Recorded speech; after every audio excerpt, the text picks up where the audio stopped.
Hey, we're back with another episode of the On the Water podcast presented by Guidesley. Guidesley is a booking platform for fishing guides. There's a lot of great applications for it.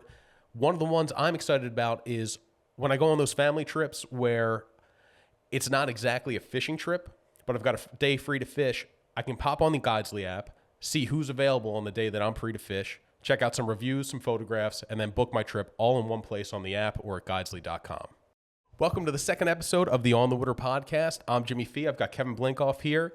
And, this week we're going to be talking to Andy Nabreski. But before we get to that, we wanted to check in and say this is the part of the podcast where we're going to be answering reader questions. As it's just our second episode, we don't have any reader, well, actually, probably listener questions. We don't have any of those just yet.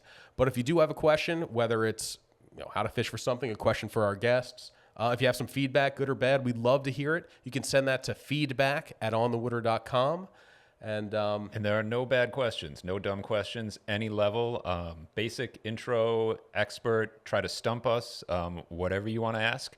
You can either do a voice memo and send that in to feedback@onthewater.com or just send a regular email. And again, we'll take any question. We'll do our best to answer it. Yeah, and one thing I'm excited about this little intro section is this is where we kind of get to talk about what we're fishing for right now around the office. And as it's mid-May right now, this is the time of year where I always go on kind of I don't know what to call it. It's like a quest, but usually some people have success at their quests where I'm looking for weakfish right now. And weakfish... More of a fool's errand than a quest? Some might call it that. Some might call it a fool's errand. But weakfish are one of my absolute favorite fish to catch. And Kevin caught his first. I was there when he caught his first a couple years ago, and I had talked them up. I spoke so highly of this fish, and I could tell when you caught it that you didn't quite get it. I was very excited about finally catching a weakfish, about actually seeing one and being able to kind of check that off. But as far as the fight itself, the reason I quickly knew it was a weakfish and not a striped bass, which we've been catching, was because it didn't fight as hard. It just more head shakes, not really running. But I was excited. It was a cool thing to do, and I feel like I checked that off. I would love to catch a big one. Those weren't, very large. They were maybe 20 inches or so. Yeah, those were about 20-inch fish. Good-sized ones, but not big ones by any stretch. So this time of year when we start to get striped bass on Cape Cod, I'm more than happy to chase striped bass and try to catch them. They fight well. It's great to have them back. What do you do differently? What makes it a quest for weakfish when you go out? So I don't know if it's because of where I started fishing, if you had to kind of be fishing at a certain time at a certain place to really get this obsessive about weakfish. But in South Jersey in the early 2000s, where I really cut my teeth saltwater fishing, weakfish were more popular than striped bass. And a lot of the reason was in South Jersey in those back bays, for the most part, you had a better shot at hooking a bigger weakfish than you did a big striped bass. I mean, you would, right now, the same places where you can go and catch a dozen schoolie stripers, you'd sit there and you could catch, 10, 18 to 22-inch weakfish and then have a shot at like a 28 to 32-inch weakfish. They were the prized catch down there then. And the weakfish population kind of did this thing where it was booming then, early 2000s, and then started to taper off. There were fewer but larger weakfish by about 2008, which is when the world record was broken. Rich Swistak, who's a friend of ours, we've done some filming with him in the past. He guided a client to a 19-pound, 12-ounce weakfish, I think, something around those sizes. And that was caught from the beach, right? I mean, that was... So, yeah, he was chunking from the beach. He was going for weakfish. He dialed in kind of a weakfish chunk bite where there was some very large weakfish going up around northern New Jersey, so Raritan Bay, Jamaica Bay, and Staten Island. There were some very large weakfish that would move in following the bunker schools then. And a few guys had this chunk bite dialed in for them. They knew the nickname for a big weakfish is a tide runner.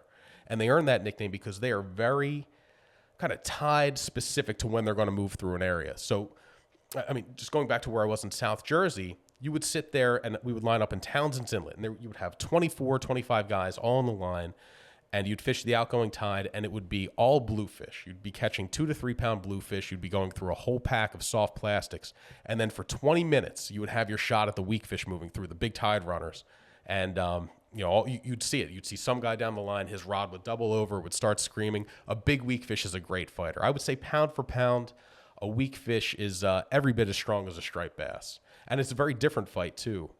But anyhow, so Rich had this chunk bite dialed in where he knew that at a certain stage of the tide, they'd have their shot at a weak fish, and they had to treat them a lot more gently. I mean, a weak fish, they're named not for their strength, not because they're weak fighters, but for they've got very thin mouths. So when you're fighting that on a heavy chunking stick, you really have to take your time with that. And that they had several teen-sized weak fish, and I'm forgetting the name of the guy that Rich guided to for the weak fish. But remember that he was really excited. His client was a little less excited. And if you want to, clearly thrilled with the catch. But in order to submit a world record, you have to belong to the IAGFA. You've got to submit all this paperwork. And I remember Rich saying that he had to kind of keep the heat on his client to get that done so they could get it approved as the new world record. And that was 2008. And since then, the weakfish population's really it's declined. And one of the reasons they pointed to, we ran a story, do you remember why weakfish numbers haven't been able to recover? And they think that it's actually bottlenose dolphins. Really? That's a big part of it. So we've gone really restrictive on weakfish regulations. At one time, you could keep 14 fish over 14 inches, which is a heck of a lot of weakfish. And you would see guys who would keep them, 14, 20-inch weakfishes. Seems wasteful by any stretch of the imagination. It went down to one fish where it currently is right now. And so it's really not recreational fishermen that are putting the pressure on these fish, keeping the numbers low. And they did some studies, and they think that where weakfish winter over in the, out in the mid-Atlantic, off Delaware, off southern New Jersey, same place where bottlenose dolphins, also spend the winter, and they think that they prey on them so heavily that the weakfish haven't been able to recover. That's been kind of I think Willie Goldsmith wrote that story for us, and he called it the bottlenose bottleneck. So more of a natural mortality issue, and that could be a number of things, but bottlenose dolphins, interesting to think of them as causing that much predation, since you don't see them up around here, but down there that could be enough to really affect the population. Yeah, I would see them all the time off Cape May, off the jetties there, and off South Jersey. You see bottlenose dolphins a lot, and they'd shut down the bite. They'd come through, and they would scatter the weak fish or scatter the kingfish, whatever you're targeting in the surf. I think that's also a convenient scapegoat too. I think that because there's nothing you can do about that. You say, well, it's the bottlenose dolphins, so... Yeah, anytime you can blame marine mammals, they're easy scapegoats. But what's interesting also with weakfish is they seem to have a real kind of a boom-bust in reproduction. And we have seen occasionally these flashes, even in just the past 10 years. There'll be a year that we'll see what looks to be like a boom of smaller weakfish. Like we were telling that story about the first time I caught a weakfish when you found them on Cape Cod, and they were pretty consistent. It seemed like there were good numbers of them in certain spots. And there was this hope of they'll come back bigger next year, and that hasn't been the case. And I think that's probably, like you're saying, a natural mortality issue where, yes, we'll get some big year classes and a lot of weakfish, but they just can't survive and get to those big sizes that you remember as a boy down in New Jersey. Yeah, I thought that was 2013 we had that great year, and I thought, man, there were so many of them, and it's not as if they were only big ones, so you would think they'd age out of the population. They were those 18, 22 inches for the most part. And I thought every year we're going to be able to find these fish. And after that, it never really happened. But we have seen it happen a couple places since. Narragansett Bay had a great run of weakfish last year. Connecticut's had pretty steady runs for the last couple years. And Long Island has really been good. The North Shore of Long Island, you see a lot of boats that are targeting porgies this time of year.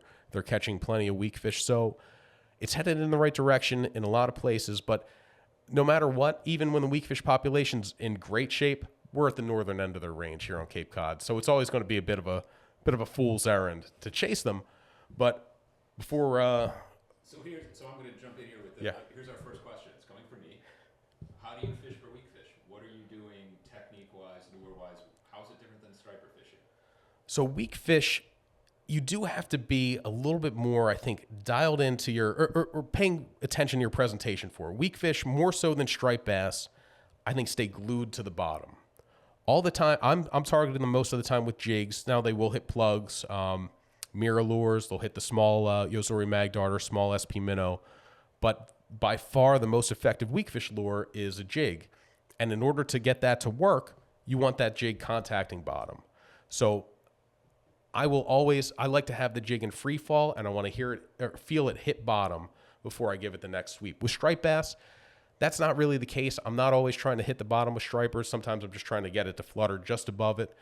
But in my experience, weakfish like a lure that's in free fall, right on the bottom. And if you're not touching the bottom, then I think you're really reducing your chances of catching one. That first one we caught that year, because somebody put a report on Facebook, said they were out looking for holdovers, got a ton of weakfish, and you said, okay, I know a good holdover spot. Let's go take a look there. If nothing else, we'll catch some stripers. And we went there twice and only caught striped bass.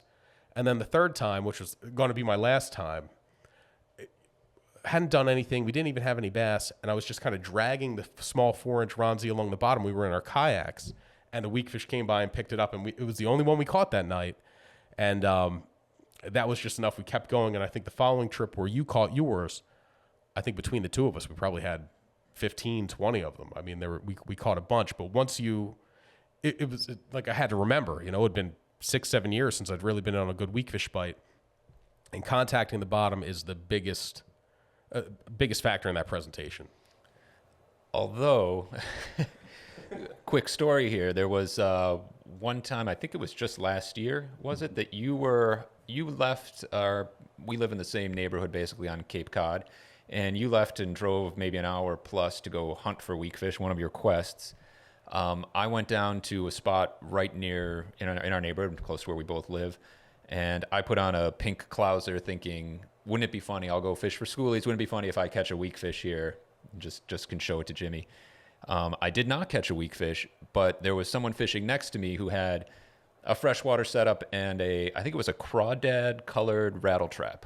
And all of a sudden he hooked a fish and brought it to shore, and I looked over and he looked at me and he said, "I'm not sure what this is." And I walked over, and sure enough, he had caught a weakfish on a rattle trap in Jimmy's backyard while Jimmy was somewhere out on a quest. Yeah, that was definitely a little salt in the wound. You sent me a text message. I remember I was putting my kayak up on my truck, tail between my legs. That might have been the night that I brought the sea worms down. I'm like, I'm going to catch them on sea worms. Oh, yeah. And I got a text from you, and it's just a picture of you holding a weakfish. And you couldn't just say, like, look at this weakfish. You had to be a little snarky about it. It did have 2 big slash marks on it, 2 wounds on it. And you said, any idea what causes these? And I couldn't, I had no idea what to say or how to react to that. There's been a couple things like that. Recently, just a week or so ago, somebody put on one of those, like, community Facebook groups, kind of letting his neighbors know. He said, be careful. I was out gardening and this fish almost hit me in the head. An osprey dropped it. He goes, is this some sort of trout? And it was a weakfish.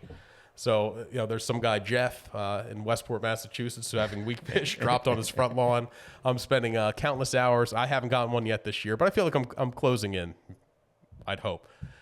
Before we kick it to Andy and our interview, I do want to, weakfish were once abundant, and I always love finding kind of older wisdom, from fishing from days gone by in older books. I'm just going to read a quick segment from Reading the Water, which is a book by Robert Post, who basically he interviewed throughout this book a bunch of Martha's Vineyard surfcasters, giving accounts of the fishing from the 50s on up to, I think, the 80s. And this segment on weakfish shows you that at one time they were pretty abundant here. So this is, here's the segment here. The weakfish used to arrive regularly at Lobsterville Beach in July. Large schools would be herding bait toward the gently sloping beach, croaking sounds filling the air. Small broken back rebels were most often used to fool them. I've had some great weak fishing. I never remember hearing them before I caught them, but they're members of the drum family. The males have those modified swim bladders that they use to communicate during the spawning season. But I don't know if there's a little bit of hyperbole there, but at some time there was enough weak fish that guys were catching them blitzing on Lobsterville Beach on the Vineyard, and I'm hoping someday we'll get back to that.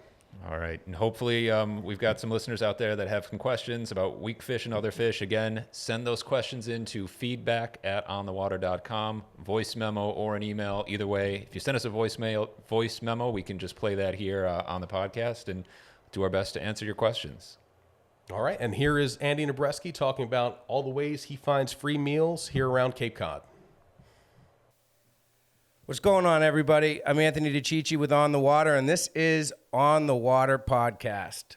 We got Jimmy Fee, Andy Nabreski, and Adam Eldridge, and today we want to take a little bit of a behind-the-scenes dive into living off the land and sea, which is Andy Nabreski's column in the magazine, and is a series that's coming up that we're super excited about. So that's today's topic. We're going to let it just kind of take us where it takes us. And thanks for tuning in.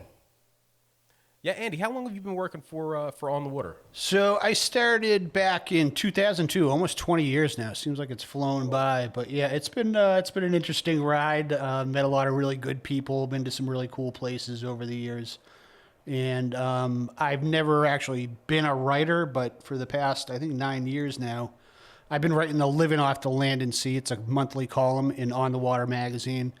And it's mainly a cooking column, but we also delve into foraging, how to catch different species of fish, different things that are out there, opportunities for finding essentially free food that a lot of people overlook. And a lot of people have been interested in it, get a lot of questions on it. It's been a popular part of the magazine, and it's been a lot of fun to write. And I've learned a lot over the years doing it. Yeah, and I've learned a lot from you. I mean, I never was into anything kind of foraging related until I think you wrote a column on beach plums, and that was my first foray into it because it was something that you couldn't really get at supermarkets. I went out, I got the beach plums, I made the beach plum jelly, and that was when that was my first step into from there I went to wild grapes, to shellfishing, to all this stuff that, and I think a lot of our readers comment on that they never thought about doing this stuff until they saw, you recommended it in your column. Yeah, and the beach plums are actually kind of an interesting topic to get started on. They tried for years back in the 70s to cultivate them. There was hundreds of thousands of dollars in grant money given to different local farms, and they tried everything to try to cultivate them and making them into a crop that people could make money on. And it just never panned out for whatever reason. They just seemed to really thrive in really harsh conditions.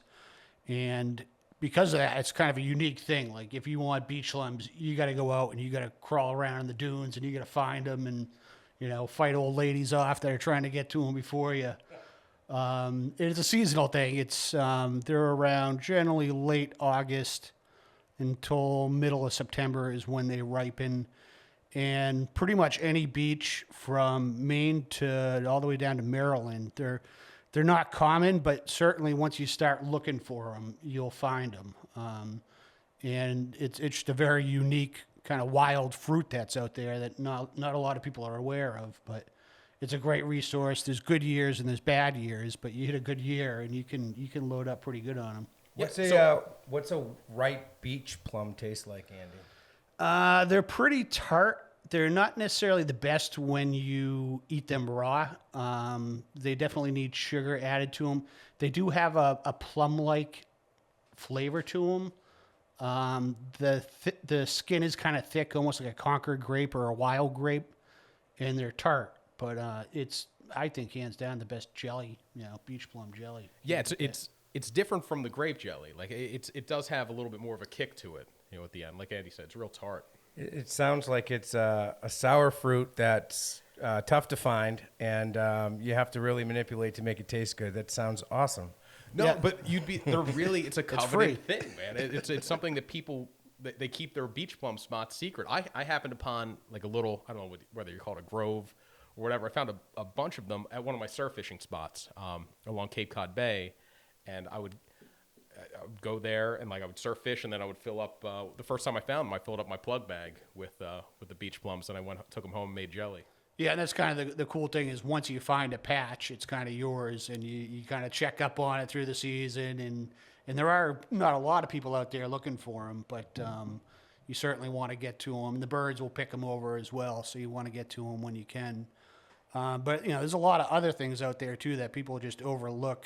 A few years ago, I started getting into what are called sea beans. Not a lot of people know about sea beans. I'd never heard of them until your column. Yeah, it's an interesting plant. It's the real name is Salicornia. They grow in marshy environments. Usually you can find them in back bays, any place where you have that reed grass growing on the edge of salt banks. What do they look like? How can you distinguish them from the? It's a very unique looking plant. It's almost like little tiny asparaguses, and they grow in dense patches. They only get to be about 5 or 6 inches tall, and it's a unique taste. They're very salty. You can eat them raw, although I think the saltiness level in them makes them not that great raw.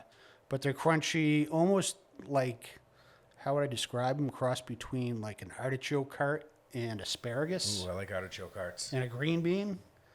And you want to get to those when they're fairly young. The older they get a little bit tough. So generally from, let's say, June through August is kind of the prime time for that. And they're actually really good. I've never seen anybody else around here, we're on Cape Cod, picking them.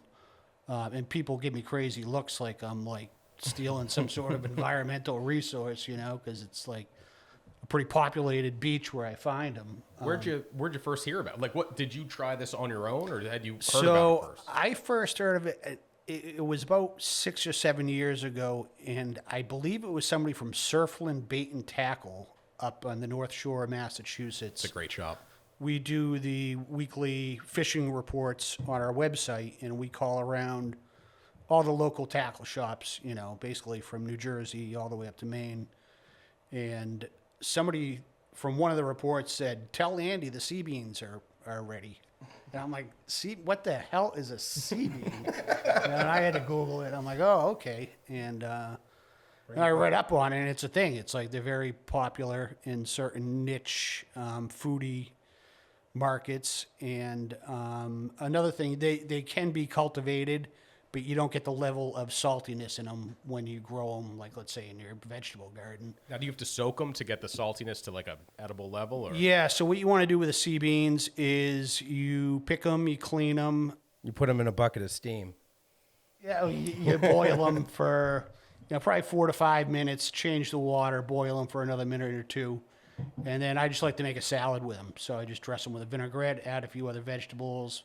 And they're really good. It's definitely like a salty, really crunchy, kind of like I said, a cross between asparagus and artichoke hearts and a green bean. And they're free and they're everywhere, but you got to look for them. It's like you would never know they're there if you're not looking for them. But it's the type of thing, I imagine it's kind of like the beach plums or the wild grapes was one for me where my whole life never knew these things existed. And then all of a sudden, like once you know what to look for, you see them all different places. Yeah, yep. And another thing that I've been getting into, and I'm still by no means an expert on it, is the wild mushrooms.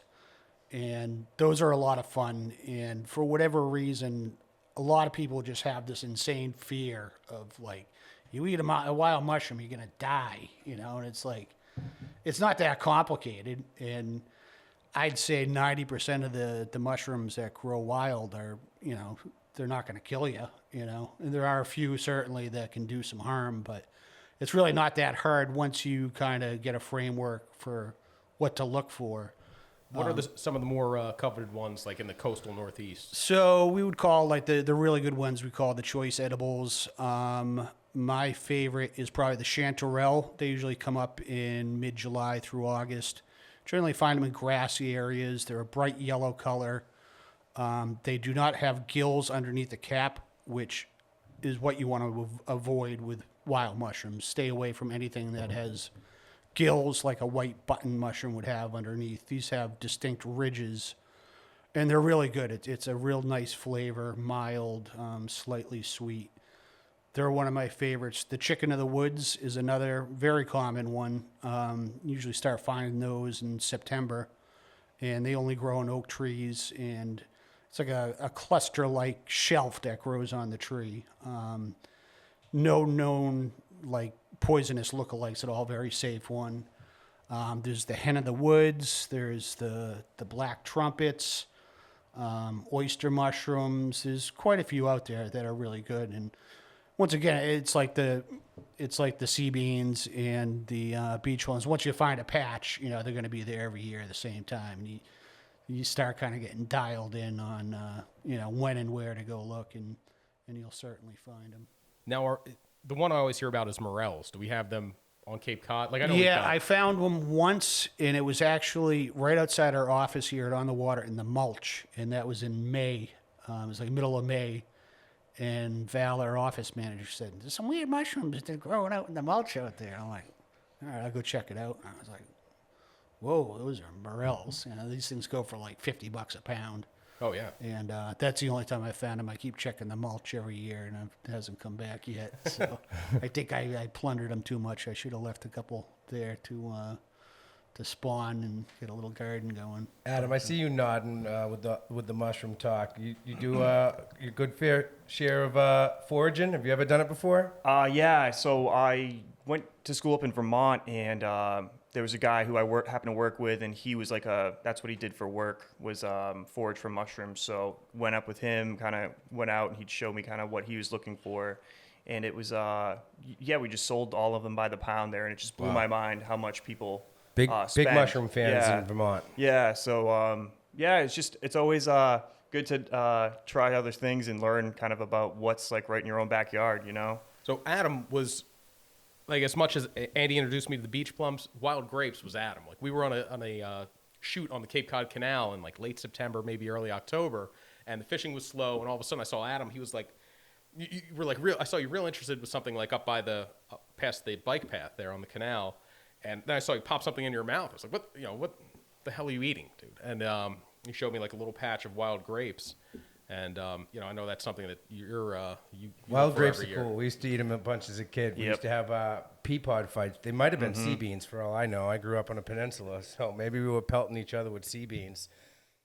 Yeah, those are probably my favorite, like, thing to forage is the grapes. I don't know, they're just like super sour, and there's like a way to eat them where you can like spit the seed out. Yeah. And like, I'm sure Cheech Yeah, knows yeah. the deal. Yep. Yeah, you spit those at your friends. That was pretty fun. Yeah. But Or such you, a- can such you can squeeze them and aim them at people. Yep. It's always a good time. It's such a distinct smell. Like when I'm surf fishing in the fall, like when you smell, it's a great smell when you pass a them, but it always really means it's like sweet the end of the smell. season Yeah, smell. yeah, they're like, it that's when bumps they're me out a rotten. little bit because it's like I smell it the most in my surf fishing spots in like late October, and here on Cape Cod, that's usually the beginning of the end. I always thought it'd be cool to do like a wild forage sangria kind of deal, end of the season. But I don't know. Maybe I can convince Andy to lead the way. Yeah, elderberries are another good one too. Usually find them late August. They're pretty prolific around the edge of cranberry bogs, and they grow in these like dense clusters. And they're tedious to pick, but you find one good bush, and you can fill a bucket off of them. They're the little ones, right? They're real. Yeah, tiny. they're small, kind of like the beach plums. You're really going to use those for jellies. I've made liqueur out of them before, make some booze, and actually comes out pretty good. It's supposed to be really good for you too. But The elderberry jam that you make is unbelievable. yeah, It's really good stuff. You've I always gotten- I always try to load up on something that Andy wants so that I can trade for some of his jelly. It's good stuff.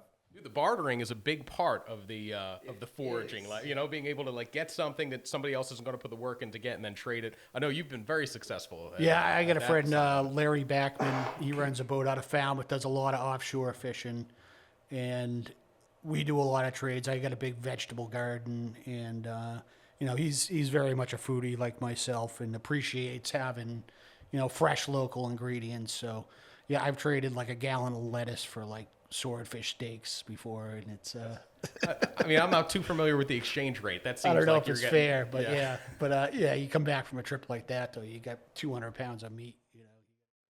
I think it's more about the exercise of trading what you have a lot of for something that you don't have a lot of, and it's really a lucrative game if you can tap into it. I mean, there's been some really good bartering that's gone on. I know Andy's gotten into it as we've talked about, but I lucked into one where this family's from Utah. They don't get fresh seafood, and I do. So next thing you know, he's like, "I'm gonna fly an elk out to you," and I'm like, "Wait, what?"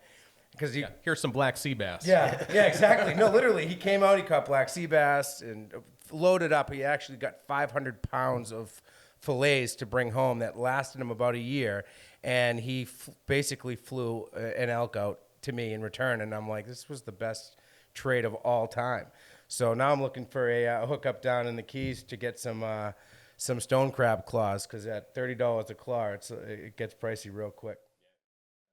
Yeah, I got some of that elk meat. I can't remember what I traded for you, but we dickered something back and forth. It just keeps going. You just keep going. I got some fresh elk. What do you have? Yeah. Send it.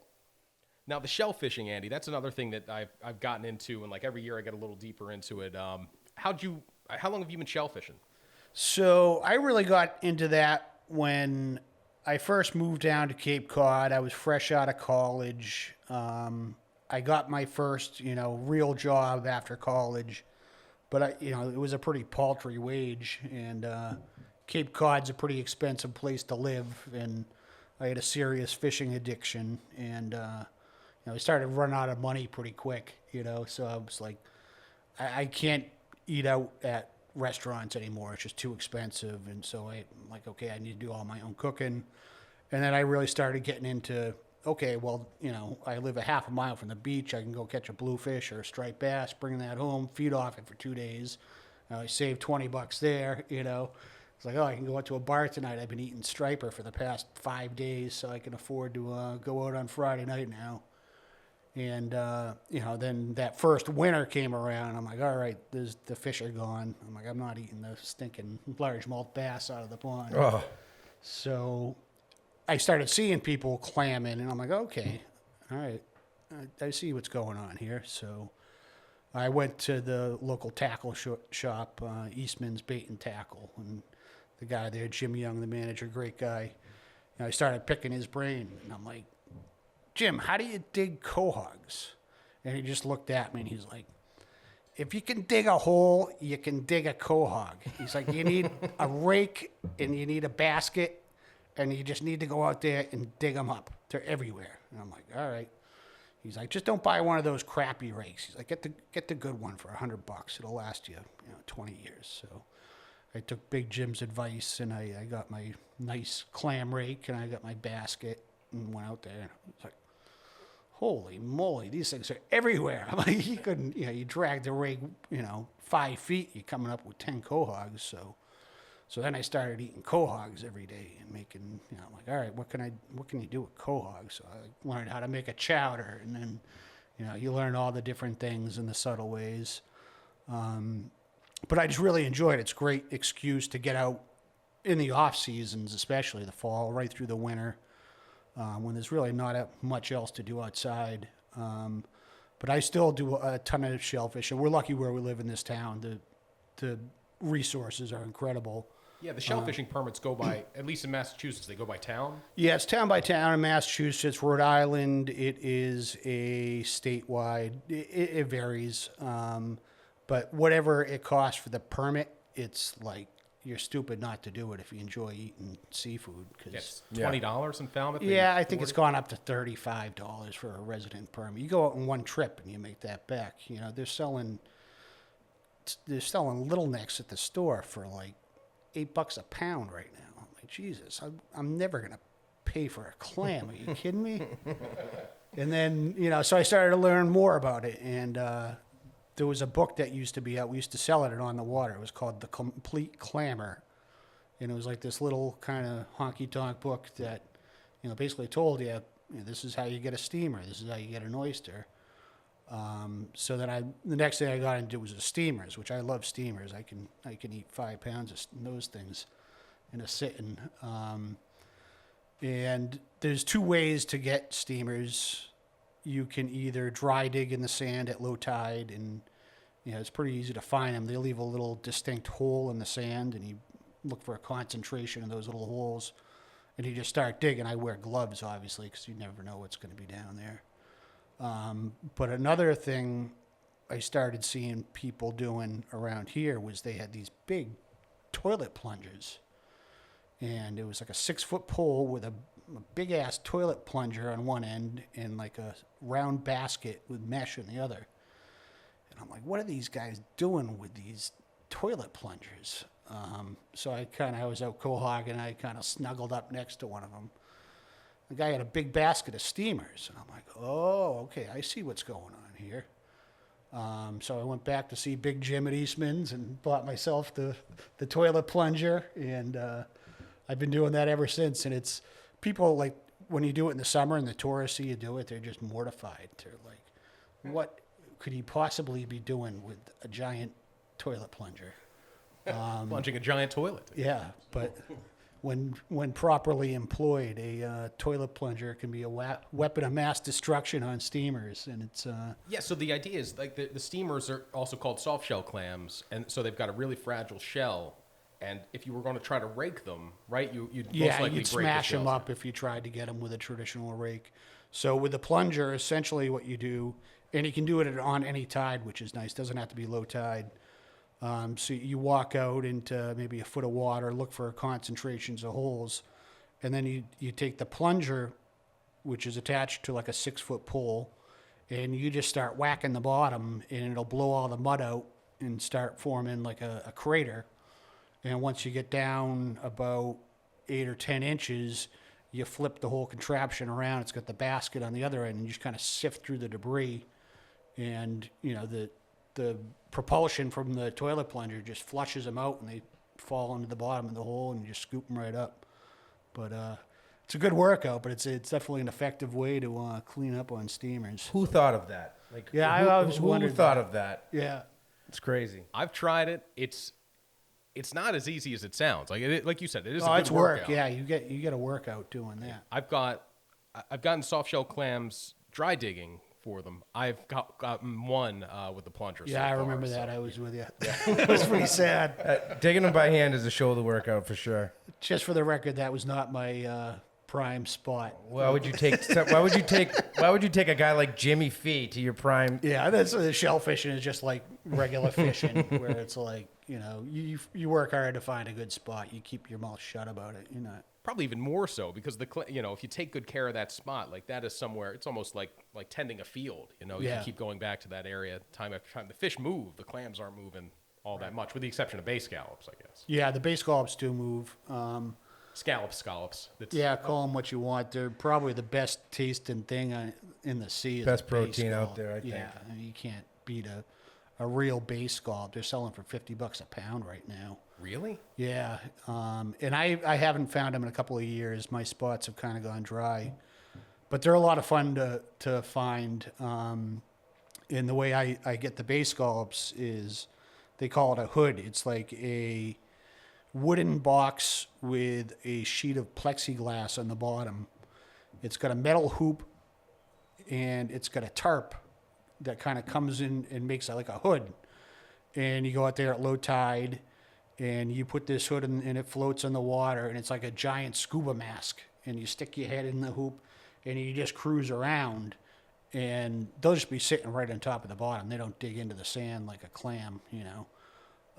And then you have a long-handled net with about a 6-inch diameter opening, and a long mesh bag, and you just cruise around, scoop them up, scoop them up, scoop them up, and once you get on a spot that has them, it's addictive. You know, it's like you can't stop. You're like, oh, I'm gonna walk miles, just, you know. Could you imagine being like a part-time resident where you have a second home on Cape Cod, and then the pandemic hits, and then you're like, "Hey, honey, come look, that weirdo's back again. This time he's got a plunger, and he's plunging around. Oh, hey, honey, come look, that weirdo's outside looking through some box into the water." Yeah, I get all sorts of questions with the looking. I just tell them I'm a marine biologist for Woods Hole, and I'm looking for box crabs. Send them on their way. I'm not going to tell them what I'm doing. You know. That's great. Years back when they were more plentiful, like the opening of bay scallop season was an event, right? Like there would be a lot of people that, since they are so, I only got bay scallops once. I say scallops. I know the divide is like Massachusetts. Like up here they say scallops, and then Yeah, New it's a Jersey, scallop. Philadelphia, everywhere else where they don't actually live, they're scallops. Yeah, that sounds about right. So let's call them what they are called where they are found. Whatever. Jim. But I guess it was like a big event for people that they would, I talked to my friend Dave Ross who lived on Nantucket. I think it still is a big deal over there. Yeah. Nantucket in the It is here in the too vineyard, in Falmouth. because that's Are where guys they're- still getting I don't know. decent I don't know numbers if you of ever them? noticed, but I'm always like suddenly absent, like out sick on October 1st because that's the season opener, and I go out every year in the opener, Yeah. and there'll be 30, 40 guys out there lined up waiting for sunrise. It's like the only time you ever see a shellfish constable around is on the opener. Wow. They're checking them, but And do some guys still have a decent measure of success with it? Or? yeah, there's the guys that snorkel for them with a wetsuit. You can really clean up.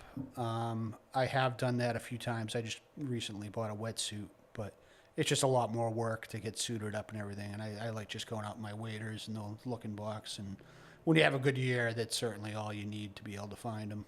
Is there a reason for the decline? It's not over harvest. It's more environmental. They've always been cyclical, as far as I remember, going back the past 20, 25 years. There's good years and there's bad years. And it just seems like, for whatever reason, around here, there's been more bad years recently.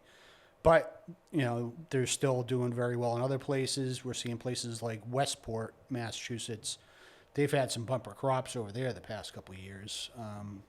So I think it's just a matter of waiting it out. And, yeah, certainly they've taken a hit. They primarily live in areas with eelgrass, and the eelgrass is taking a beating from nitrogen runoff from people, essentially.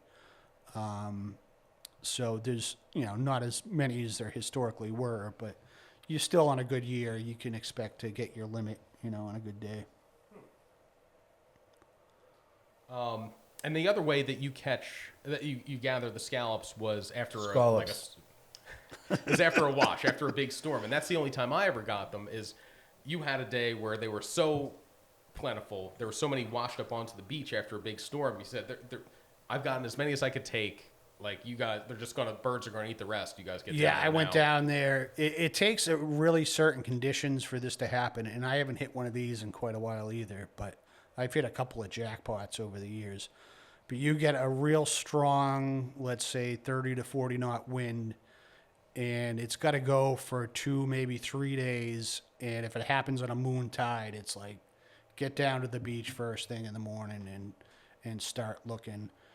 And yeah, that year I came home I filled 2 garbage bags in the matter of, it couldn't have been 50 minutes. And it was miserable. The wind was howling. And it was like, I was getting sandblasted. I had ski goggles on. I'm like down there. I looked like a total weirdo. Hey, honey, look, that weirdo's back with ski goggles and trash bags picking up rocks. There's something wrong with this guy.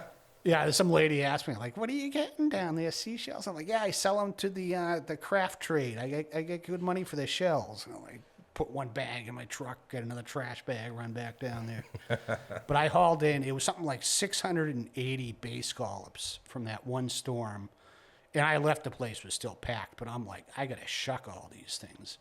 And I was shucking those things all night. I got a video of it somewhere. Yep. But it must have taken me probably a good 4 hours to get through that 670. But I ended up with like 7 pounds of bay scallops. And I was eating those things breakfast, lunch, and dinner because they're so damn good.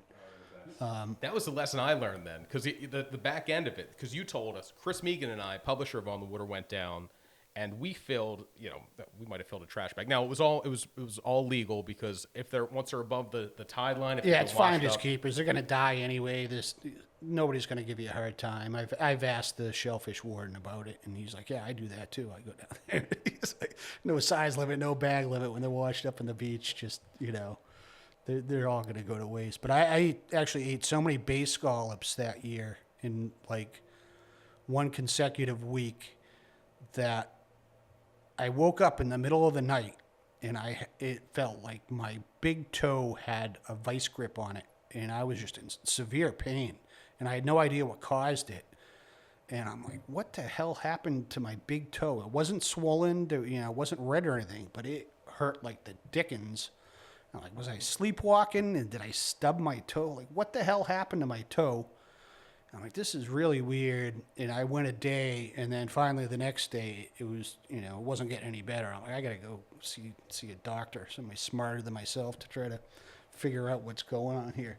I eat so much bay scallops that I forget what kind of acid it is, but it built up to the point where it caused gout. And I'm like, gout? How can it be gout? I'm like, I'm not old enough to have that. That's like an old man thing. it's like what Kings got, because they didn't move. Yeah. So they gave me like these little blue pills, and I ate like 2 of them, and I was fine. And it hasn't happened since. But yeah, I guess that's the seafood gluttony story. I sometimes. remember that. It's an aspirational thing for me, to be able to forge to that point that I could make myself physically ill. Yeah. I'd still starve. I'm still Shellfish. I actually got the mercury poison in too a few years ago from Had a couple of real bang up trips out in the canyons and just came back loaded with Mercury. Mercury. It was swordfish, it was big eye tuna, and it was tilefish. And same thing, I just pigged out for like a week straight. And I had a doctor's appointment, and I had to get blood work done, for the cholesterol. And I'm like, hey, can you throw a mercury test on there? And yeah, sure as shit, it was through the roof. I had to stop eating fish. Living off the land and sea stuff. It's a hard racket. 6 months, right? That you couldn't eat like. Yeah, the fish on there are like pike, tilefish. Yeah, they're like, tunas. don't eat any pike, or I'm like, pike? Who the hell's eating pike? But yeah, it's the larger offshore fish are the culprits. The tilefish are actually really high in it. Yeah, I've read it's the Gulf tilefish more so than the Atlantic tilefish. At least that's what I tell myself. But I did read that the Gulf tilefish seem to have a Gulf of Mexico tilefish have a higher concentration of mercury than the Atlantic ones. Swordfish are higher in mercury Swordfish too, right? is loaded. Yeah, sharks, even the tunas, the bigger tunas. Yeah, so basically what happens is those heavy metals, the mercury accumulates from the plankton on up, and then you have those top level predators where they eat so much of the bait fish that have it, and they live so long, or so much longer that it gets to a high level. And then, of course, we're the predators above them. And do you remember what the limit is? I've had mine tested. I remember I was borderline. Yeah, I was about 2.5 times the threshold. It's like, I forget what, it's like one. You can tell the temperature in his eyeballs. I was up there. I was starting to glow. And I didn't have any side effects, although I did get some like tingling in my fingers when I was sleeping at night, which I don't know if that was connected to it or not. I mean, that's consistent with heavy metal stuff, right? Yeah. Kind of. But after 6 months, we tested it again. I'm like, oh, came on. I'm going to let's go kill some tuna again. But I do try to be more careful now, although, if one thing doesn't get you, something else is, so I don't worry about it too much. But yeah, I've heard of 2 other people that I know have gotten mercury poison. One guy got it from striped bass. He was eating striped bass every day for an entire season, and he actually had some side effects. And I got another friend this past fall got it, and he believes he got it from tautog. He said that's the only thing he could think of that he was, eating in excess. Yeah. That's interesting. I don't think of tog as being one of those fish that would have mercury. I mean, they're eating the crabs. I mean, I guess Yeah, they're slow. They're slow growing. They're old, so it builds up, and it could be you just got 3 or 4 bad fish, or who knows. But yeah, certainly something to be aware of. Yeah, I love tog too. Yeah, the FDA, I mean, they put out recommended servings, how much of each type of fish you can eat per month. I think striped bass, or per week. Like striped bass is the one I know off the top of my head. I think it's like 1 serving for an adult male per week, and then like children and women. I think the recommendation is like either eat it once a year or don't eat it at all. Something. But that's for the PCBs, I think, as much as it is mercury and other stuff. We'll have to fact check this. Why bother? Let's roll with it. It sounds good to me. The On the Water podcast is brought to you by Guidesley. Are you looking to book a fishing trip with a renowned hand-picked expert? Guidesley has the best guides and the best destinations. Whether you've never fished before or you're a regular, take the guesswork out of it and allow their guides to put you on the best catch of your life. Search and book your dream trip now on Guidesley.com or download the app Guidesley Fishing Trips. So of the fish, Andy, I mean, the ones, including the ones that have given you mercury poisoning, what's your favorite one to eat? Oh, there's so many tasty fish out there. Bay scallops, hands down, top of the heap. God's balls, I call them. They're so good. They're the delicious. best. They are the best. After that, I would probably say the best piece of fish I've ever eaten was a piece of pumpkin swordfish. And for those that don't know what a pumpkin sword is, it's not any different than a regular broadbill swordfish, but up here in the Northeast, about maybe 1 out of every 100 swordfish caught will have an orange coloration to the flesh. And it's believed they get that from eating a certain kind of deep sea red shrimp that leaves the pigment in the meat. And for whatever reason, they seem to be a lot fattier than regular swordfish. So there's a noticeable difference in flavor between them and the typical white swordfish. I don't know if it was the cut or I don't know if it was just that particular fish. It's the only time I've ever had it. It was gifted to me by my friend Larry Packman. It was just like butter. It just melted in your mouth, and it was delicious. And I love swordfish. Fresh caught swordfish stuff. Fresh caught swordfish. So much of the stuff you get in restaurants and supermarkets, it's all been frozen. Don't let them kid you. There's a noticeable difference from a fresh caught swordfish. There's There's no nothing more like it. harpoon swordfish or dayboat swordfish. That's all a crock. But you get the fresh stuff, and it's incredible. And there's actually one cut that a lot of people don't know about. Cheech knows The about. collar. The chop. The chop. The swordfish chop. Oh, heaven. You serve it. It's cut off of the collar, kind of where the head meets the body of the fish. And it actually has a bone attached to it. If you cut it out just right, it looks like a veal big chop pork almost. like a big pork Tomahawk chop. pork chop.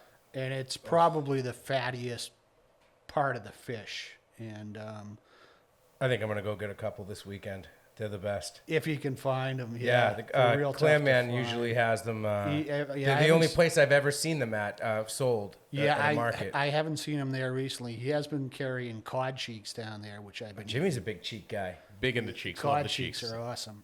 Dude, there's swordfish. I mean, there's only two of those chops off each fish. It's Yeah. got to be an expensive cut. Yeah, and a lot of people don't realize it's there, and they throw the whole head away and waste the best part of the fish. But a swordfish chop is, that's. What's your favorite fish, Jimmy, to eat?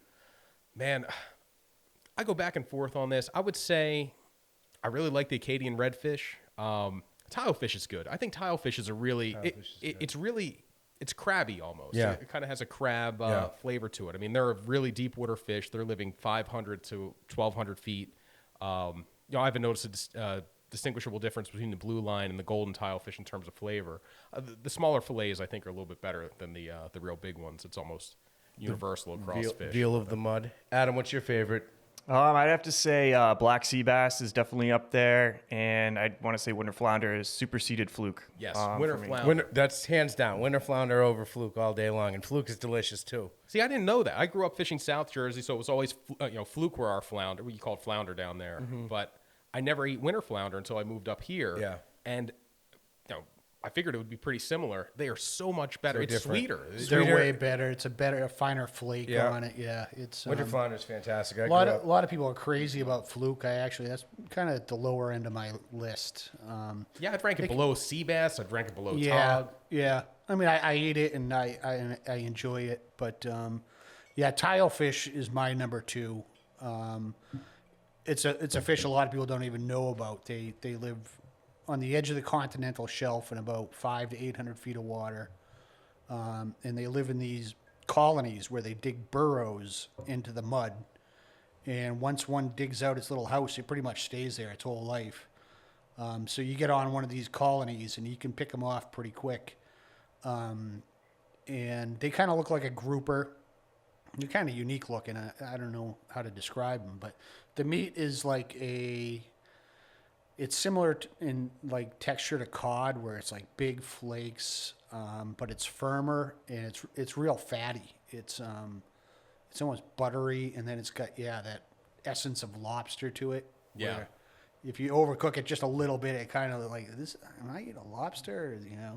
So tilefish is my number 2. I love tile. A surprising one for me was we just filmed an episode of Living Off the Land and Sea, the series version of what Andy does, and it was the first one was on white perch, and Andy made some black and white perch sliders, and I was lucky enough to tag along to get some free food out of that deal, and it was a real surprise that when I first tasted white perch, it reminded me a lot of winter flounder. I mean, I thought maybe it was just because the fillet was small, but it really had a similar texture and a similar taste that brought me right to winter flounder. And the next thing you know, I'm like, oh, I gotta go catch some of these. I know everybody's Seriously, fishing there, yeah. throwing them all back. I'm like, keep throwing them back, because that's like my winter stockpile for fresh fillets when there's nothing else to catch. But white perch caught out of brackish water are really good. I don't think I'd put them in my top 10, but you know, for that time of year when there's nothing else available. It is. They're there in February and March when, I mean, that's usually when my chest freezer, what's in there, my vacuum packed stuff from the fall, I run out of it then. And I'm Yeah, it's for, like my little honey hole. It's like you go hit the Your white bridge to the fresh seafood. They're perfect for the fish tacos too, because like Yeah. one fillet is like the perfect size for a taco. What makes a great fish taco, Andy? I do two different styles on the tacos. It depends on the fish. I either do them breaded and fried, which gives it a nice crunchiness to the fish, or I do it like the Chef Prudhomme blackened style, where you dip the fish in melted butter and then you put it in the spice blend, and then you blast it in a searing hot pan for just like a minute on each side. That makes a good fish taco. I've also been making my own tortillas, Yeah. which is not that hard. No, you put me once you onto get that. the press, Yeah, you get the little- I went and got a press. little I was, press and, playing the mariachi. and it just it Loving puts them it. over the top. It yeah. really does make a huge difference. Nice, Fresh tortillas fresh. are great. corn, right? It's got to be corn for fish I'm, tacos. I'm a flour. I actually go 50-50 Yeah. on my fish tacos when I make it myself. Half flour, half corn. I like that kind of blend. And you get the bag of masa, which is the corn flour, Yep. and then just regular flour, and it's just water and some salt is really all you need to make a tortilla. It's incredible how easy they are to make once you have the press, and it is a total game changer. It takes making tacos at home to the next level. Yeah. Good stuff. Looks like I need to go buy something else. That's the thing. I talk about Andy. He talks so, either in his column or just around the office. He boosts up the seafood so much. I bought a deep fryer because all my shellfishing equipment. Like I get so excited about the stuff, and then He might cost us the most money in this place, but quietly. Like you and I get into it with like these high-end swim baits and stuff, and it's like, oh my God, what are we spending so much money on this stuff? But Andy in the background just floats these little things out there, and next thing you know, I have a meat slicer. I have, because he's making pork strami or some crazy concoction. Then I'm like, wow, that was so good. I got to do that. swordfish bacon. Yeah, exactly. Yeah, the swordfish bacon, or actually the tuna toro bacon is worth mentioning. That's something I came up with last year, and I've been probably the past 5 or 6 years. I've been getting into curing meats. Making my own bacon. Me and Cheech bought a pig, and we butchered the whole pig up, and That was wild. we made our own bacon. And we just had St. Patty's Day. I made my own corned beef, and all those things use what's called Prague powder, sometimes called pink salt, which should not be confused with Himalayan pink salt, which is just overpriced salt. But the Prague powder has nitrates in it, and it's used to preserve foods, but it's also what gives things like ham. They put it in hot dogs. They put it in bologna. They put it in corned beef, pastrami. That's all based on curing the meat in a solution that has this Prague powder in it. And last summer, I got this beautiful piece of big eye toro. It was a massive fish. It was like a 240-pound big eye we got out in the canyons. And the toro meat, it looked like pork belly to me. I'm like, geez, it's like an inch and a half thick. And I'm like, this stuff is beautiful. I'm like, what if I took that toro and I cured it like I cure my pork belly for bacon? And I said, what the hell? I'm going to give it a try. I read up on it. I'd never heard of anybody. I couldn't find any information on people using nitrates to cure fish. So I cured that piece of big eye toro. It was a solution of the nitrates, salt, brown sugar, just like I would do when I'm making bacon. And then I fired up the smoker, and I smoked it until it just hit like 145 degrees. Used apple wood or cherry wood for the smoke source. And then I cut it up, and it was like, it had that pink color like ham has, It like took on that pinkness. I'm like, oh, this is interesting. And then I fried it up, and it tasted like bacon. I'm like, you just made bacon of the sea. That's wild. That's wild. Yeah, that was the first time I ever made bacon, is when we butchered that pig, and we literally split it down the middle and had equal cuts. I did get all Oh, the pig's feet though. That's You got the trotters. Yeah, that's the that's actually the last piece that I have because my grandmother used to make pig's feet in the gravy, in like tomato sauce, and it was one of my favorite things that she'd make. But she didn't like making it because she was an immigrant, and you had to throw away the sauce the first time you started cooking it because it would be too gelatinous or something like that. But she would only make it for me, and but she hated to waste that sauce. But it's phenomenal. I haven't done it yet, but I'm gonna try to channel my inner Nani and make the pig's feet like she did. Yeah, I found a pork jowl in a market about a month ago, and I got the guanciale going. I'm on like week 4 now of making this guanciale, which is a cured pork jowl Italian meat. Yeah, that was the Prague powder too. That was the biggest thing that I was looking forward to. I actually didn't use the Prague powder for mine. I went kind of old school Italian and did it with, you basically pack it in the salt, and then you have to kind of tend to it over, I think it was a couple weeks, and all you do is pour off the liquid, and then you pack it in fresh salt again, and then that's supposed to make it able to just dry hang. And I didn't time it right. You're supposed to time it in that February, Low humidity, colder months, and you just hang it in your basement. So the longer you hang it for, the richer that the cured meat gets. So I wanted it to go a long time, and I'm like, wait a minute, I can't make it till like end of August, September, because it gets so humid in my basement. So I actually had it hanging over in the laundry room upstairs, where it's climate controlled, a lot less humidity, and it's literally just a piece of pig face, strung up over the washer and dryer. And my mother-in-law and my wife that would, use the washer and dryer at the house would always be like, what is going on here? But it was probably the best guanciale I've ever had, to the point where I have one piece left. And I am so reluctant to eat it because I know it's gone. So I'm kind of waiting until we split another pig to break into that last vac sealed pack. Yeah, Now, I was the beneficiary of that last pig where I got its skin. So at the time, I was... Uncle Jimmy's pork rinds. You guys spoil me. So I got the skin because Uncle Josh... Now, there's a rumor they're coming back with the pork rinds. They did put out the freshwater baits last year at ICAST in 2021, but... I got confirmation on that from the source, actually, at ICAST. I don't know if we're allowed to break that here. Yeah.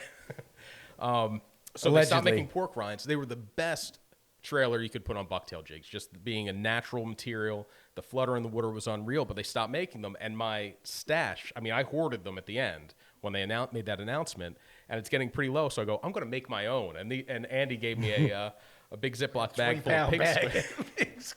It's still in my chest freezer. It's waiting for the next power outage to just stink up my entire house. I haven't dug into it. There's actually a how-to on making your own pork rind on Outdoor Life that I've printed out. I have it ready at my house, and that some weekend when there's nothing else to do, I'm probably going to dig into that and make Uncle Jimmy's pork rinds. That's hilarious. A guy actually came up to the booth at the Reese's show and was like, "Hey, is Jimmy here?" And I'm like, "No, he's not. He'll be here tomorrow." He's like, "Oh, well, I won't. I have a whole case of pork rind in my car that I was going to sell him for, a pretty decent, a fair price." And I'm like, he actually would have loved that. I've made my love of pork rinds very well known. Every time I can slip it in the magazine, I'm like, I wish Uncle Josh would make their pork rinds again, Hint, hint. But they are. I guess they are. They got my letters. So, Adam, as the producer and cameraman on a lot of our shoots, especially, and you do all the filming with Andy for the Living Off the Land and Sea series, you kind of walk backwards into a lot of delicious meals, man. What's been your favorite over the years? I think it's a toss up. Andy introduced me to blue crabs. I had never had them, and it's kind of a life-changing moment, I'd say. They're just so delicious, and I'd rank them higher than lobster, honestly, in taste. Agreed. I know they're a lot of work, but it's totally worth it for anyone who hasn't tried it. But the Cebolada recipe that Andy showed me during during the lockdown and stuff, I really like that a lot. It's something about it. It has there's some steps to it, but I've replicated it a few times. You made it? Yeah, I for friends and family and stuff like that. I make it often too. That's one of my favorites. That's a Portuguese dish, right? Or is that Italian? Yeah, I first heard of that from Charlie Soares, who's an old timer, writes for us, great guy. He's Portuguese, and somehow we got to talking about eating mackerel, and I'm like, hey, you know what? I keep trying, and I'm just not crazy about mackerel. He's like, oh, let me tell you, when I was a kid in New Bedford, they used to be this place, and they make this big thing of Cebolada, and you could smell it from 4 blocks away, and it was wonderful, and it was the best. I'm like, wait a minute, what did you say, Cebolada? He's like, yeah, they called it Cebolada. And I'm like, okay, I'm going to look this up because I need an idea for something to write about because I'm running out of ideas. So I'm looking it up, and I'm like spelling it like Sablada. I'm like, there's nothing coming up. And so the next day I finally called him. I'm like, Charlie, like, do you know how to spell that? Because like I can't find any recipes for this Cebolada. And he's like, let me call you back. Let me go down to the bank. The lady at the bank knows how to spell it. Such a Portuguese old-timer thing New to Bedford, do. yeah. I love it. So the next day he calls me back. He's like, oh, I get the spelling. You never would have guessed it. It's like Cebolada, Cebolada. And I looked up, okay. Oh, and I found a couple of recipes. They were like in Portuguese, so I like translated them. But essentially, it's a light tomato sauce, very heavy on the onions. So you really slow cook down a good amount of white onions, add a little bit of tomato sauce to it, some Portuguese seasoning, some paprika, I forget what they call it, but it's the crushed red pepper sauce that you get from the Portuguese markets. And you kind of simmer the sauce down. And then Samba Olic. That's the same thing. it's similar to that, It's yeah, but it's the Portuguese I use that. variation of I use that. that in places. It's like that. pomota, pimenta. Or Yeah. I can't. I do not speak Portuguese. But anyways, it's a hot crushed pepper sauce made from red peppers. And so anyway, you make this sauce and you kind of cook it down, and then you take the fish and just kind of put salt and pepper on it, and put the sauce down, rest the fish in, and then bake it in a hot oven. And it kind of steams the fish and cooks the fish in that sauce, and It's so good. it's really good. It works good with any kind of like mild white fish, like a cod, haddock, white, black sea bass. Tog. To tog, I did it's it with really Tog. good. It was great. Adam, what's the most surprising thing you've ever witnessed following Andy around with a camera? Surprising. I'm trying to think. Just like when we did go crabbing, just all the weird creatures that are out at night. Like we've got all these like needlefish swimming around, and like you just kind of, just something about the bump in the night when you're out there searching around. It's kind of mysterious, and you just see weird things. I feel like we saw other strange stuff You kind too. of feel like Jacques Cousteau, like, Yeah. what the heck is that? He's 1,000 like, Leagues "Oh, Under the Sea or whatever it is, It's a right? baby blowfish. But yeah, we should talk a little bit about Jules Verne Cheech. blue crab. Yeah, I'm not very cultured. But no, actually, that made me think. We do want to talk about blue crabs, but what was the exceptional find you stumbled on at night recently out in the salt ponds that Jimmy, you got down on this too? Yeah, actually, I got to give Jimmy credit for that one. But and we'll talk about blue crabs next. But Jimmy was out at night looking for blue crabs. And here in Massachusetts, we can do it at night with a spotlight, which is illegal in some places. Yeah, Michigan. Rhode Island, you can't do that. But But Massachusetts, you can. they're stupid like a deer in the headlight. You put a spotlight in a blue crab at night, and it just like puts its claws up and it just stares at you. And You go, caught me. "Okay, yep, you're dead. You're dead. You're dead. Get in the bucket." But anyway, Jimmy was out, and you take it from here, Jimmy. Yeah, so I was crabbing, and then I kept seeing these larger shrimp, and I saw one, and I thought it was just a big grass shrimp initially. I'm like, well, that's weird. And I saw another and another, and they were definitely distinct from the grass shrimp because their eyes, I mean, even the grass shrimp, their eyes glow in Yeah. the light, but these were like bright orange orbs, and I would say they were maybe 3 inches long. A big one might have been 4 inches long, and they were all over this little salt pond. And I had to go back home, get a different net with a smaller mesh, and then I was able to, it took 2 nets. I would have to spook the shrimp with my crab net into the fine mesh net I used to catch bait. And I ended up getting, man, it took me a while. It was a big effort to do it, but I probably got a dozen of them. And I threw it out on Instagram. I was like, I caught all these shrimp. What are these shrimp? And somebody goes, oh, they're brown shrimp. I thought they were white shrimp initially. I was trying to make sure they were okay to eat. I don't know why they wouldn't be, but I've never seen big shrimp. Yeah, there's never been shrimp on Cape Cod. It's No, not like that. And I ate them, and they were delicious. So, one thing I will say, it was a lot of work for what was like a $10 appetizer worth of shrimp, but it was it was delicious. And then I told Andy about it, and you went out a night or two later and you found them in a different pond. Yeah, and we did pretty well that time. I was by myself, and there was definitely a learning curve. Like, I've never caught a shrimp. I don't know how to. And those little suckers are fast. Fast. They can boogie. But I went out and I probably got 40 of them.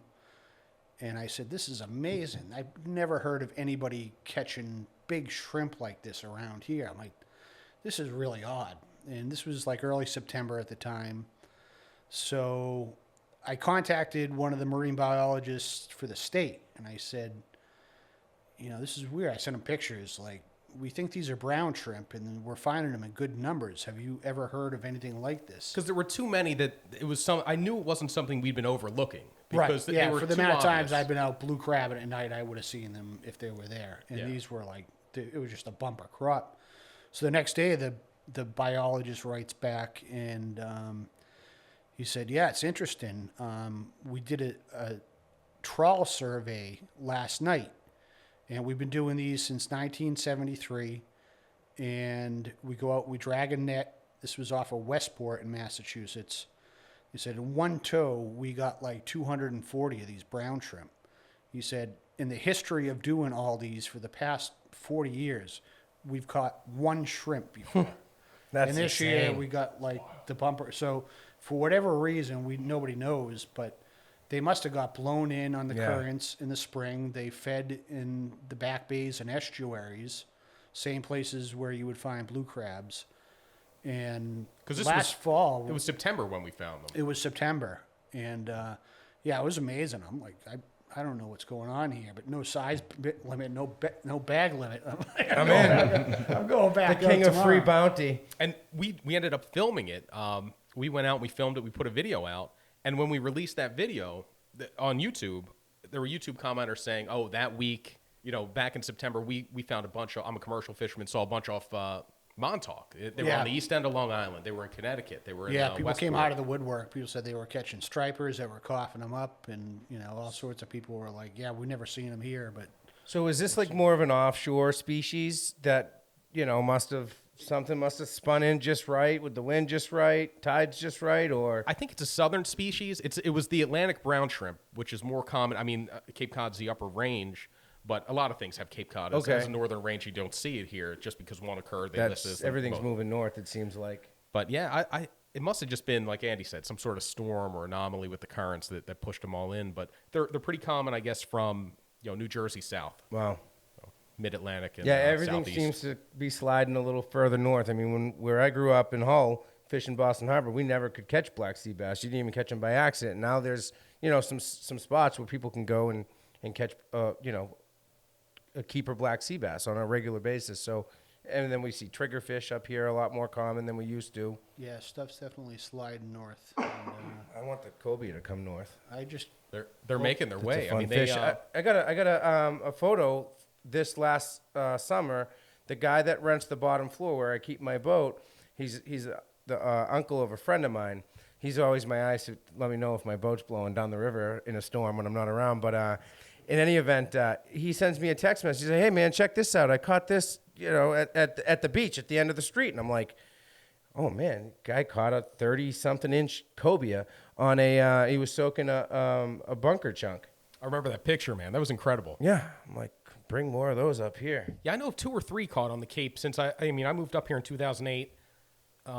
Was it Nat Shockley caught one on a bunker chunk along the Elizabeth Islands? it seems like every year for maybe the past 10 years, you hear about a handful of cobia caught around here. But yeah, stuff's definitely sliding north. It's becoming more reliable off New Jersey. Yeah, like they can it target used to it. be. It was a They real. can target 'em down They can there. target them. Yeah. We'll see them around the bunker schools. That's awesome. Oh, I want to get. It's funny. Like I would love to go south and catch a cobia, and that would be very meaningful. But catching it like a New Jersey cobia would somehow, Really because that's cool. where I grew up Yeah. fishing. I want to catch a New Jersey red drum in the worst way. Yeah, that stuff's cool. I'm a fan of global warming to an extent, I guess. bring those fun species north, but don't take mine away. But transitioning from the shrimp, like blue crabs, which is why we ended up finding them. That is, like Adam said, that's probably my favorite, shellfish to go out and catch and then cook. I do that maybe every other week in the summer. Yeah, they're pretty much a staple in my diet from like June through September. But Yeah, a lot of people don't realize it, but Cape Cod is like the northernmost part of the blue crab range, but we have a ton of them around here. And really all the way down to Jersey and south to Maryland. You know, people think of Maryland as the blue crab capital, but there's certainly no shortage of them around here, and they're super easy to catch. Yeah, that night. So it took me a while to figure out how to catch them here. I had I would set the old crab motels now they're prohibited, the big commercial traps in Massachusetts. But I would set mine back when it was legal. I would do the hand lines, and I was never getting them during the day. And then Andy finally took mercy on me. He goes, go at night and go here. And then that was like going at night made all the difference. Yeah, they come out of the woodwork at night. You know, they're hiding during the day, but at night they're coming right up to the shoreline, cruising around looking for food. So yeah, essentially you just put your waders on, you get the biggest flashlight you can get your hands on, which I have bought a $300 flashlight just for blue crabs, but that's a story for another day. I mean, that pays for itself after what, 2-3 trips? They are It's so worth good. it. Oh, man, But yeah, excellent. you go out at night and you'll see them everywhere, and you just use a long handle net, 6-foot net. You want something with sparse mesh on it. You don't want like a net you would use to net a striper. You want a fast net, something that you can move fast. Yeah, you need to be able to underwater. scoop it quick. Because they scoop. They're quick. But you go out there, scoop them up, and yeah, I try to go out on like a Friday or Saturday night, and you know I'll get my 12 to 15 crabs in no time. But the biggest thing is picking all the meat out of them. It's tedious, you know. That's why I like having the weekend where okay, I can sit down on Saturday and pick all the meat. But you get quite a bit of meat out of a blue crab. I figure you get about quarter to a half a cup of meat out of each one. Yeah, It I'd say adds that's up right. quick, you know. Yeah, especially with the claws and everything. And I mean, if Yeah. they're big enough, you can even get the leg meat out of them too. Yeah, I picked the meat out of pretty much everything. But yeah, I eat a lot of blue crabs, and you know, I don't know if I like them more than lobster. I love lobster, but the price is right. You're getting them for free. If you haven't noticed, that's the topic with Andy. If it's free, it's Yeah. for Andy. See, it's my eternal quest to find a free meal. Love it. But they're big up here too. Like that's the one thing you think of Chesapeake in Maryland is like the epicenter of the giant, the big Jimmies is what you call a male blue crab. That's where Big Jimmy likes his big Jimmies. But up here, I got an 8-inch point to point because when you measure a blue crab, you measure it. They do have a minimum size. It's 5.5 inches in Massachusetts, and 5.5 inches in Massachusetts. So point to point, my biggest is 8 inches, and I was going to save that shell. I was going to figure out how to mount it, and then my daughter smashed it. So Yeah, that's a monster. I don't know if I ever got it was a big one. It was 7 7/8 Yeah. inches, but I feel okay rounding it up. Andy, of all your foraging and hunting and gathering and fishing, what's the strangest thing you've ever eaten? Oh, God. Let me think about that. There's been a few doozies. It seems to happen to me like at least once a year where I go on a fishing trip and we're out in the boat and you're like, we're going to knuckle the tautog on this trip. And I can't wait to make a big chowder. And you get out there, everything's perfect, and you're like, there's no fish here. And it's like everybody's quiet on the boat. You're like, this isn't what I was expecting. And If that only happens to you once a year, you're doing all right. That Yeah, happens to me but- like every week. but then you catch something weird, somebody like, oh, I got a conger eel or something weird. And you're like, yeah, I want to try to eat one of those.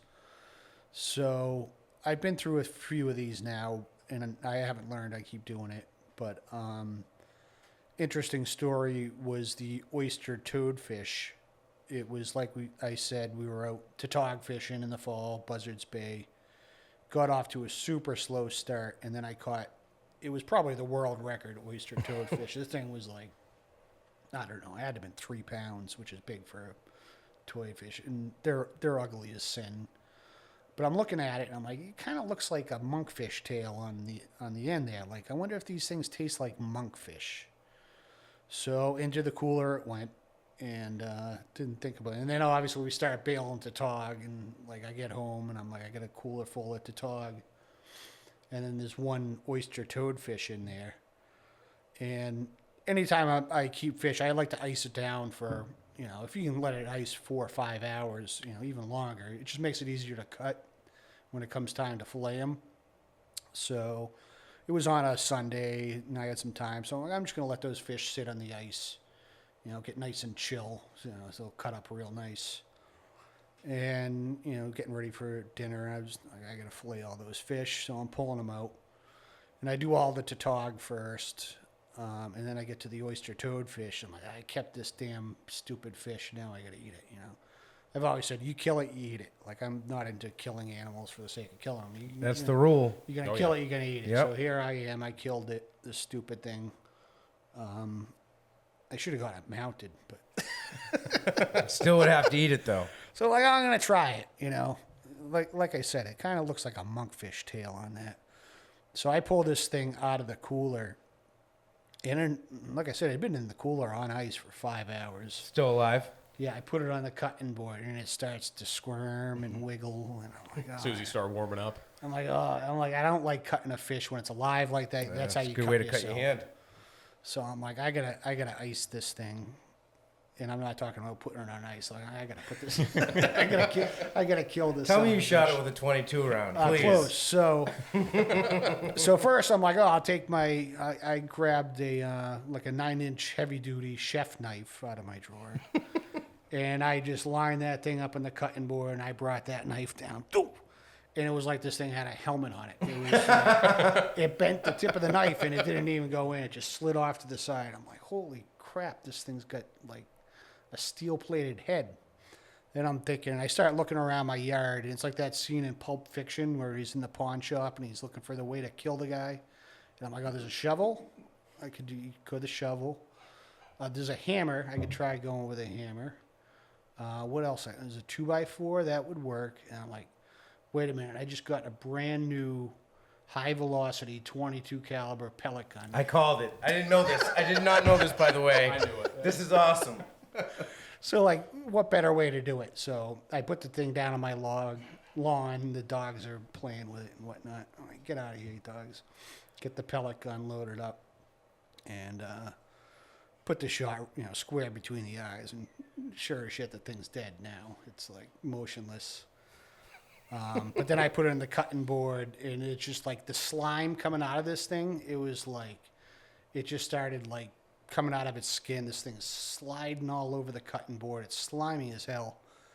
And, it was like a 3-pound fish. And I'm like, I should be able to get a decent fillet off the tail.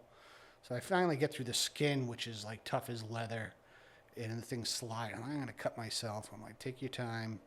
So I finally get these like 2 little nuggets of meat off of this 3-pound fish. And they're kind of like gray and soft and mushy looking. And they're kind of slimy. And I'm like, well, I got to eat it. So I cooked it up, and it was not good. I'm never going to kill a toadfish again. Let those ugly bastards go. How about you, Adam? What's the strangest creature you have consumed? That's a good question. I don't know. We did a few weeks ago this weird fish Friday, or what did we call it? Something like that. We're eating seafood oddities. Seafood oddities. Yeah, seafood oddities Friday, and it kind of got competitive. Who could outlast who in eating certain things? But I tapped out quick. Yeah, You have the weakest stomach known to man, by the way. I dry heaved on the smoked kippers. I thought they were I good. thought those were good. I thought they were I thought delicious. they were tasty. I was like, wow, this is a snack. Yeah, but I forget which one that you picked up from wherever you got it. It was kind of weird. It was, the texture of it was really bad, and it had a very sour taste to Is it it. the baby octopus? Yeah, I the think that- octopus fetus that you guys ate? It might have been that, or it might have been There was something the else. squid too, the tin squid. Maybe it was a squid then, because it was definitely not one I'd go back to. But Wasn't it like real thick, the squid? I like the squid. it was a little chewy, Yeah. right? Yeah. It was from one of the Humboldt squid. I still got some dehydrated squid up on my desk. You can try that. You can keep the squid. I'll have good. a kipper. Yeah, right. Cheech? I don't know. I eat a lot of weird stuff from just, my grandmother used to make just wild stuff. I mean, sweetbreads and tripe and it's all kinds of stuff. I don't really know of anything that was, really weird. Things that my friends thought were super weird, I kind of thought was kind of normal, but I don't know, kind of with the whole, if you shoot it, you got to eat it premise. Grew up hunting with my father. And, sometimes the pheasant hunting wouldn't be that good, and it's like, oh, there's a squirrel, I'm shooting that, and then I'm like, oh man, now I got to eat squirrel. So just weird stuff like that in a lot of parts of the country isn't too weird or whatever. So nothing too crazy. I ate a squirrel once, but I've never eaten a possum. No, but somebody has. I'm glad you brought that up, because there's a striper fisherman out there who recently ate possum. It is one of my, not that I have favorite poaching stories, because they're always kind of sad. It's good that the poachers got caught. It's a shame that it happened in the first place. This is down in the Hudson River. Is that where? Yeah, this is down in the Hudson River a couple weeks back in the spring. So the wardens down there were doing kind of a sting operation. There was a lot of widespread poaching going on. The striped basses are running up the river getting ready to spawn. But when they were making one of the busts, they found somebody who had a possum over an open fire that the guy he admitted to. He shot it in the parking lot, and then while he was, I guess, in the midst of poaching his striped bass, he got a little hungry, so he threw the possum on the grill. It's so weird. It looks... We posted the picture on Instagram. It looks heinous. It is, but the comment section did not disappoint. Andy had one of the top comments on there. Andy's on Instagram. You can find him at Living Off the Land and Sea.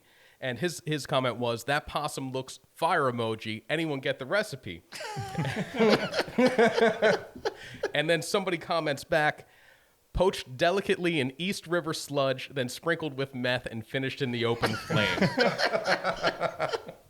So other good comments were Bob the Garbage Man wrote, Mikey Bronx at it again. What a cut up. Somebody, B. Runnels, wrote, lot of haters who've never had parking lot possum. And it kind of goes on from there. But, oh, man, that's wild. That was... You got to be pretty desperate to eat possum. Or curious. Yeah, I don't know. Especially I don't want to when speculate. you have a bunch of poached striped bass. Right? Yeah, I think that says it all. If you've got evidence. some undersized striped bass, you could have easily thrown on that shopping cart grill. That Maybe they had going. maybe we're all missing out, and it's delicious. Some good What do stuff possum there. eat? Ticks. Yeah, I think Supposedly they they eat ticks. No, I think they just eat trash and get hit by cars. That's what they do. Okay, well, we can look this up. But anyhow, thank you very much for tuning into this podcast. If you want to see more of Andy Nabreski's foraging and fishing and hunting adventures, you can find him on Instagram at livingoffthelandandsea.com. And also, we've got a new series coming out. I mean, we've produced a few videos over the years of Andy blue crabbing, oystering, catching the steamers or the piss clams, which is the other name for them. And we've got kind of a more official series coming out this coming spring, beginning with the white perch episode. Andy, you want to tell us a little bit about the series real quick? Yeah, so this is sponsored by Bubba. I've always been a big fan of their knives, and they were looking for this kind of water to plate kind of type video work, which we've been doing for years. And we're like, oh, this is a good fit. We're already kind of doing this, so let's team up with Bubba. And we're going to produce a series of videos called, based on living off the land and sea, different things to go out there and find and collect, how to bring it home, and then what to do with it and how to cook it. And should be interesting. Can't wait to see it, and I hope I can pull a cheech and tag along for some of the tasty vittles. Yeah, always up for a free meal myself. Anybody know where I can find a possum? Oh, in your trash can, dude. Gross. The On the Water podcast is brought to you by Guidesley. Are you looking to book a fishing trip with a renowned hand-picked expert? Guidesley has the best guides and the best destinations. Whether you've never fished before or you're a regular, take the guesswork out of it and allow their guides to put you on the best catch of your life. Search and book your dream trip now on Guidesley.com or download the app Guidesley Fishing Trips.